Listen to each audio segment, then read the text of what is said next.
Stage தான். So thanks, happy to be here. குயிக்காக முடிக்க ட்ரை பண்ணுறேன். எனக்கு ஆனந்த்ஜிக்கு மூலமாக தான் கார்த்திகேயன் மணி மாமான்னு கூப்பிடுவேன். இன்ஃபேக்ட் வந்து தக் லைஃப், இது மிடில் கிளாஸ் லைஃப், அவர் மணிரத்னம், இவர் கார்த்திகேயன் மணி. அது மெட்ராஸ் டாக்கீஸ், இது மெட்ராஸ் மோஷன் பிக்சர்ஸ். அங்கே கமலஹாசன், இங்கே காளி வெங்கட். ஸோ என்னால் முடிஞ்சது. ஸோ அதனால் very happy to be here once again.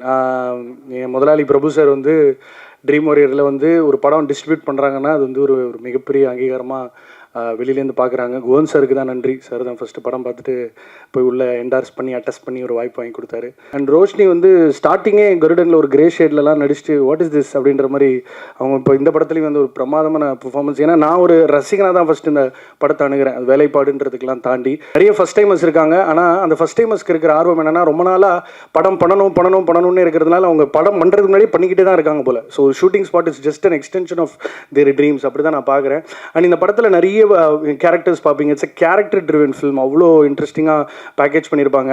நான் இந்த படத்தை ஒரு உதாரணமாக நிறைய பேர்கிட்ட சொல்லிட்டு இருப்பேன். With your permission director sir, இந்த ஒரு மெய்யழகனை நலன் குமார் சுவாமி டைரக்ட் பண்ணால் எப்படி இருக்கும் அப்படின்ற மாதிரி நான் நிறைய இடங்கள் அது ஒரு உதாரணமாக சொல்லுவேன். Is a director with a voice already. அதை நீங்கள் வந்து டெஃபினட்டாக என்ஜாய் பண்ண போகிறீங்க. அண்டு காளியண்ணனுக்காக நான் கூப்பிட்டு வந்த கல்யாணாக்கும் ரமேஷ்னாக்கும் நன்றி.